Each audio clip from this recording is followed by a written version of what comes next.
गुरुजी राधे राधे। जी। गुरुजी मैं एमपी दमोह से आया हूँ। विष्णु सूर्यवंशी मेरा नाम है। गुरुजी मेरा एक सवाल है, जितने भी भगवान की पूजा करो उतना ही ज्यादा दुख क्यों मिलता है? क्या दुख है आपको? गुरुजी पहले मैं भगवान को मानता नहीं था। 2020 के पहले, 2020 से आपकी कथा सुनना मैंने स्टार्ट किया, तब से भगवान को मानना शुरू किया। तभी से गुरुजी हमारे जीवन में एक दुख खत्म नहीं होता और दूसरा आ जाता है। क्या दुख है? दुख तो बताओ। दुख गुरुजी, हमारी तब से शादी हुई है, तब से हमारे माता पिता भी हमारा साथ छोड़ चुके हैं।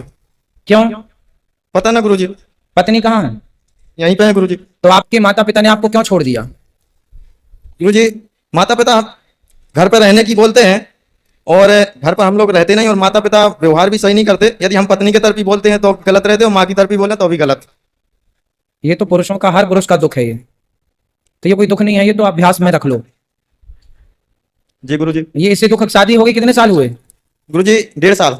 अभी शुरुआत है गुरुजी, और शादी भी हमारी। सब्र रखो, सीख जाओगे सब।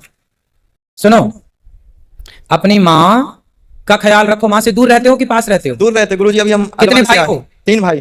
तो आप माँ से दूर क्यों रहते हो? पास में रहो, माँ की सेवा भी करो। माँ के शादी हुई 1.5 साल और माँ से अलग हो गई, ये क्या बात है? जी पास में रहते तो लड़ाई विवाद ज्यादा होता है। तो माँ की तरफ से लड़ाई होती है कि आपकी तरफ से, कि आपकी पत्नी की तरफ से? गुरुजी माँ की तरफ से भी होती है। माँ कुछ भी गलत बोल देती है तो मेरी पत्नी जो सीरियस ले लेती है। अच्छा, बात कराओ अपनी पत्नी से। पत्नी बड़ी सीरियस है आपकी। राधे राधे गुरुजी। राधे राधे बेटा। क्या नाम है? गुरुजी आरती नाम। तो शादी हो गई आपकी? जी। कितने साल हो गए? 1.5 साल। और सास आपकी कुछ कहती है तो आपको बुरा लग जाता है? पर गुरुजी उनकी बेटी यानी कि इनकी बहन बहुत गलत करती हैं और वो उन्हीं की तरफ बोलती हैं। हाँ, ये तो हर माँ का सिस्टम है। पर ये तो सीख लो ज्यादा बेटा। गलत करती हैं गुरुजी। अब यहाँ पे ऐसे बोलने वाली बात नहीं, नहीं है। बोलना भी मत, परंतु कोई बात नहीं। वो तो आपकी माँ भी तो आपका ही पक्ष लेती होगी हमेशा। वो तो लेती है लेकिन इतना ऐसी वो हर माँ का स्वभाव होता है। यदि स्त्रियों के अंदर से बेटी के प्रति इतना लगाव ना हो तो किसी बेटी का घर ही ना टूटे। उनकी जरूरत से ज्यादा लगाव के कारण ही तो टूट रहा है ना? ऐसे तो गुरुजी हम भी, हमारी आप भी बेटी हो, आपकी माँ भी आपसे बहुत लगाव रखती हैं। वो तो करती है। और अभी शादी के 1.5 साल हुए हैं और 1.5 साल में आपको सास में इतने सारे दोष दिखने लग गए। मैं तो कुछ बोलती हूँ नहीं, मैं बस यही बोलती हूँ कि जो होगा सो देख लेंगे। भगवान तो है ही, वो तो देखते ही तो फिर आप तो अलग ही हो गए, देख तो लिया आपने। गुरुजी। वहाँ सही नहीं लगता रहना, क्योंकि वहाँ कुछ माहौल सही नहीं है अभी। क्या सही नहीं है बताओ? इनकी भी गांव में कुछ वैसी प्रॉब्लम है, सो ये भी नहीं रह सकते, ये खुद भी बोलते हैं। नहीं तो आपकी सास से आपको बेटा इतनी दिक्कत नहीं होनी चाहिए। घर घर की बातें हैं, परंतु आप अपनी सास की सेवा करो, सास के पास रहो। और माँ यदि आपकी ननद की पक्ष लेती है तो स्वाभाविक है, कोई बहुत बड़ी बात नहीं है। वो हर घर की बातें हैं, है ना? वो तो आपकी माँ भी आपका पक्ष लेती है, लेकिन हम इतना गलत नहीं करते जो नहीं, बात। गलत सही अपनी जगह है। शादी हो गई उनकी, आपकी ननद की? जी हो गई है। तो वो यहीं रहती हैं कि ससुराल भी जाती हैं? यहीं रहती है, अभी यहीं रहती थी, अभी इनके घर पे गई है रहने। नहीं, ससुराल वो अपने पति के घर नहीं जाती हैं? नहीं, क्यों? नहीं जाती हूँ। फिर पति अलग अलग रहते हैं? अलग अलग रह रहे हैं दोनों। क्यों? और एक ही जन ऐसी हैं, इनकी 4 बहनें, उसमें से एक बहन है, उन्होंने मुझे बहुत गलत बोला है गुरुजी। मैं कभी भूल नहीं सकती। कोई बात कभी नहीं भूल सकती, दिल में लग गई। नहीं गुरुजी, सच में जब मैं शुरू में आई थी ना, तब बहुत गंदा बोला था। अब मेरे लिए बहुत गंदे शब्द निकाले थे। अरे ननद है, ननद नहीं बोलेगी तो कौन बोलेगा? और ये क्या बात होती है कि उसके लिए होटल पे रख दो, धंधा करेगी? ये भी कोई बात होती है क्या? कोई बात नहीं, सब बातें इस कान से सुन के, परिवार की बातें इस कान से सुन के इस कान से निकाल देना चाहिए। आप दोष देखने बैठोगे तो हर व्यक्ति में आपको दोष दिख जाएगा, कोई आपको सही नहीं दिखेगा। इसलिए अपने को ही अपना दृष्टिकोण ठीक कर लेना चाहिए और अपने को अच्छा मान करके सबको ये मानना चाहिए कि हम अच्छे तो सब अच्छे। अब जो बोले बोल लो, बाकी आप लोग दोनों खुश रहो और छोटी छोटी बात में विवाद मत करो। हम तो एक उपाय जानते हैं झगड़ा से बचने का, कि आप कुछ भी उत्तर मत दो किसी का, चुपचाप रहो, बस सिंपल। जी गुरुजी। थोड़ा अभी शादी के आपके, अब सब लोग क्या कहेंगे कि शादी के 1.5 साल हुए, लो अलग रहने लग गई, तो ये समाज में अच्छा मैसेज नहीं जाता। कुछ दिन रहो, 10-20 साल, 8-10 साल भी होते तो चलो मैच्योर हो जाते आप। अभी तो आप शुरुआत है बेटा, अभी तो बहुत उतार चढ़ाव देखने पड़ेंगे। इतने जल्दी परेशान ना, थोड़ा सा गंभीर बनो, सहनशील बनो। गृहस्थी चलाने के लिए क्या चाहिए? सहनशीलता चाहिए, और आपके अंदर नहीं है। कल को आपका पति कुछ बोल देगा गुस्से में तो आप उसकी बात मान के अलग हो जाओगी, रिश्ते टूट जाएंगे। जो आदमी कुछ बोलता है ना, वो गुस्से में बोलता है, और गुस्से में की बोली गई बातें हम लोग माइंड कर लेते हैं, और उन्होंने ऐसा बोल दिया। अब गुस्से में तो आदमी कुछ ही बोल देगा, गाली देता है गुस्से में आदमी, तू ऐसी है। पति पत्नी की लड़ाई होती है तो पति पत्नी को गुस्से में क्या नहीं बोल देता, तेरा तो कहीं भी चक्कर होगा। पत्नी बोल देती है आपका तो 17 जगह चक्कर है। तो ये बातें गुस्से में बोली गई हैं, इसका मतलब ये नहीं कि पत्नी बुरी है या पति बुरी है, पति बुरा है। क्यों? सही बात है। जब आदमी गुस्से में बोलता तो क्या बोलता? तुम्हारे तो कई जगह चक्कर चल रहा है, ऐसे नहीं बोलता। फिर इसलिए ये बातें अभी और आएंगी, फेस करना पड़ेगा आपको। ऐसी ननद बोलती है, ऐसी सास बोलती है। जमाना मीरा को बोलते रहे ऐसे, जमाना माता सीता को जमाना ने बोला, तो फिर आप बच जाओगी। नहीं। फिर ऐसे कभी बहुत सुनने पड़ेंगे, पर सुन के मैं कभी भूल नहीं सकती, तो याद करे रहो, लिख लो यहाँ, गुदना से गुदवा लो माथे पे, सब लोग पढ़ लेंगे क्या बोला था नाना ने, है ना, गुदवा लो यहाँ, लिखवा लो पर्ची, भूल जाओ, छोड़ो कल की बातें, कल की बात पुरानी, मस्त बिंदास जिंदगी जियो, पति पत्नी हो खुश रहो, पर पति पत्नी हो खुश रहो, पर माँ बाप के प्रति जिम्मेदार रहो और अपनी जिम्मेदारियों को मत छोड़ो, कहीं भी रहो जिम्मेदारियों का निर्वहन करो। खुश जी रहो। गुरु जी। राधे राधे। राधे राधे। गुरु जी, एक प्रश्न और है मेरा हाँ कि भगवान की जब पूजा करते ना, तो पहले मैं किसी भगवान को नहीं मानता था, उसके बाद श्रीमन नारायण मंत्र का जाप किया है, तो लगभग मैंने 2 से 3 साल किया है। अब उसके बाद मैंने उनको छोड़ के उसके पहले शिव जी का पूजा करता था, अब बागेश्वर धाम का पूजा करने लगा, तो मेरे को समझ में ये नहीं आता मैं जिसकी पूजा करता हूँ उस तक क्या स्वीकार होती होगी? स्थिर हो जाओ एक जगह, 17 नाम में पांव मत रखो, भगवान सब एक ही होते हैं, पर किसी एक नाम पे अटल विश्वास करके नाम पकड़ लो। भगवान कोई अलग अलग है नहीं, कई बार कथा में समझा, ईश्वर तो एक है, मानने वाले अलग अलग हैं, ठीक है। इसलिए जो आप जप रहे हैं श्रद्धा विश्वास उन पे जमाओ, भगवान कोई ना हनुमान जी अलग है, ना शंकर जी अलग है, ना नारायण अलग है, ठीक है। हरि हरि और ना भेदा। चलो गुरु जी, आज मैं पहली बार आया, मेरे को विश्वास नहीं हो रहा था कि आपसे बात हो पाएगी। चलो अब कर लो विश्वास, खुश गुरु जी, और आपके चरण स्पर्श हुआ करना है।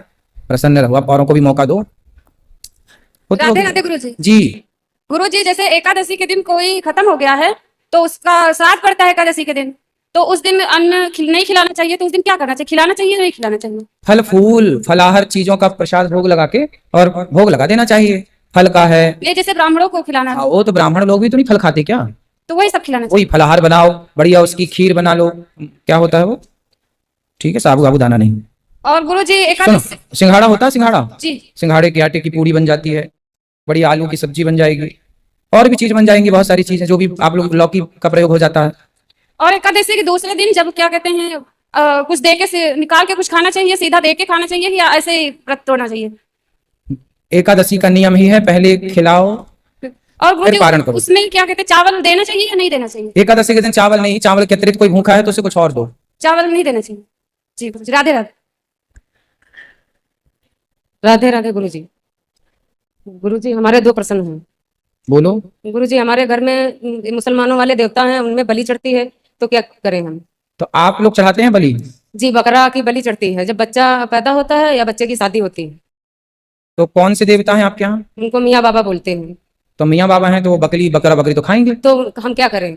तो मियाँ बाबा को घर में काहे बिठाए हुए? तो वो तो पहले से है, हम थोड़ी अरे तो रखे। पहले से है तो आप लोग पहले के लोगों की अज्ञानता का बोझ आप ही उठाएंगे। जब से हमने भागवत सुनी है तब से हम अपने घर में किसी को करने नहीं कोई दिया। मियाँ मजार की पूजा करने की जरूरत नहीं है, भगवान को बिठाओ, भगवान की पूजा करो, किसी की हत्या नहीं।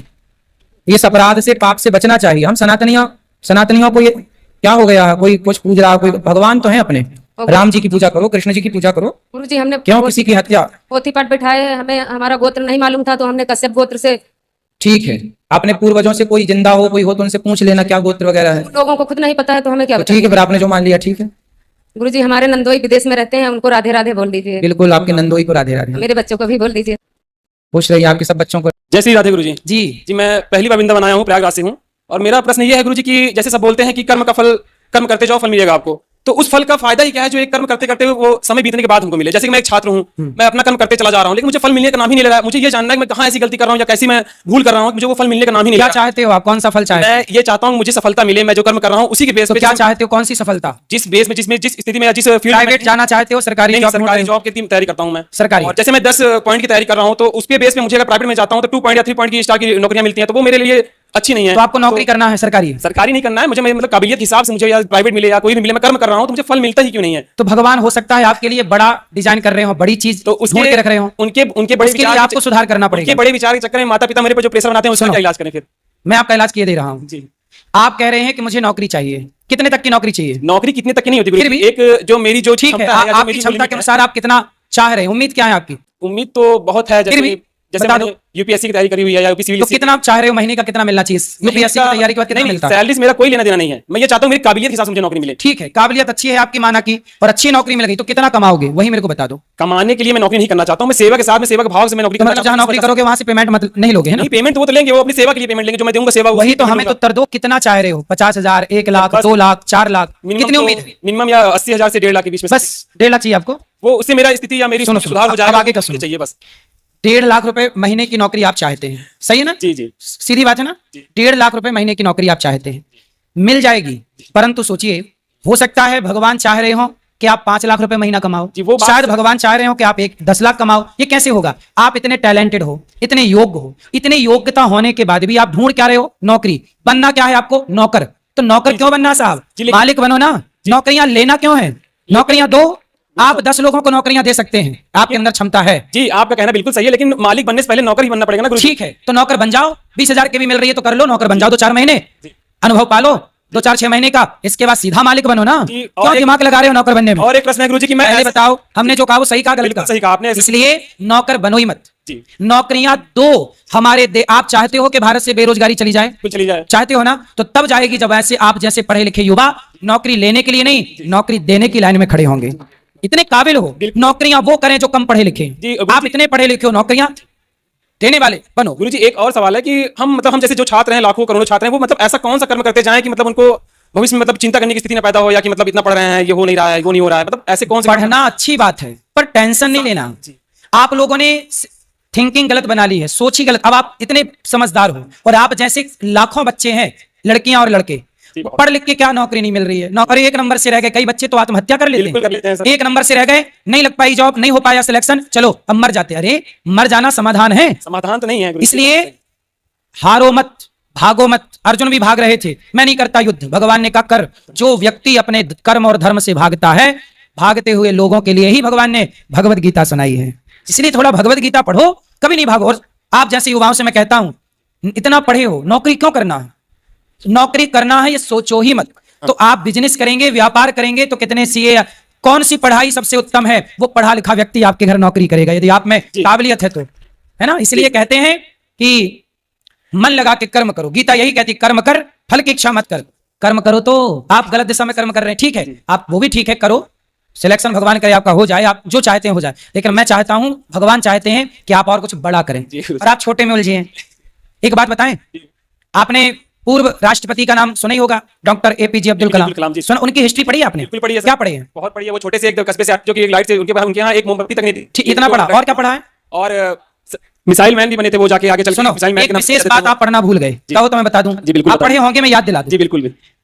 अब्दुल कलाम जी एक बार जी, दिल्ली आए थे, उनका सपना था कि वो पायलट बने। पायलट बने, एयरफोर्स में सिलेक्शन तो वो चाहते थे, उनका सपना लेकिन वही था। वो नहीं बन पाए। जी, तो जब उनका सिलेक्शन नहीं हुआ, वो पायलट नहीं बन पाए, तो उनको लगा चलो अब हम आत्महत्या कर लेते हैं। ये अब्दुल कलाम जी की घटना सच घटना है। जी, उनकी किताब में भी उन्होंने लिखा हुआ है। हाँ, जी, उन्होंने गंगा के किनारे जाकर के मरना चाहा कि मैं गंगा में कूद जाऊंगा और आत्महत्या कर लूंगा। तब वहां से एक संत मिल गए उनको। संत ने कहा बेटा क्या कर रहा है? तो अब्दुल कलाम जी ने संत जी को अपनी सारी बात बताई कि मैं आया था दिल्ली, मैं बनना चाहता था ये, पर मुझे सिलेक्शन नहीं मिला, मैं अब आत्महत्या करूंगा। संत जी ने कहा अच्छा चल, मरना ही चाहता है, कल मर जाना, चल मेरे साथ। तो अपने आश्रम ले गए, भोजन पानी कराया और समझाया कि बेटा शायद भगवान तेरे लिए कुछ बड़ा डिजाइन कर रहे हो और तू इतनी सी नौकरी चाहता है। संत की बात अच्छी लगी, कहा मैं घर कैसे जाऊं, किराया नहीं है। संत जी ने किराया दिया अब्दुल कलाम जी को, वो घर गए, उसके बाद मन लगा के पढ़े, साइंटिस्ट बने, भारत के राष्ट्रपति। जो लड़का आत्महत्या करना चाहता था वो इस देश का सबसे श्रेष्ठ राष्ट्रपति बन के खड़ा हो गया। ये है संतों के ज्ञान की ताकत। यदि वो संत ने मोटिवेट ना किया होता तो वो मर गए होते। इसलिए आप जैसे युवाओं को भगवान ज्यादा देना चाहते हैं। आप 1.5 लाख के पीछे भाग रहे हैं, हम चाह रहे हैं कि आप 10 लाख रुपए महीना कमाओ। आपका आशीर्वाद चाहिए बस गुरुजी। खुश रहिए।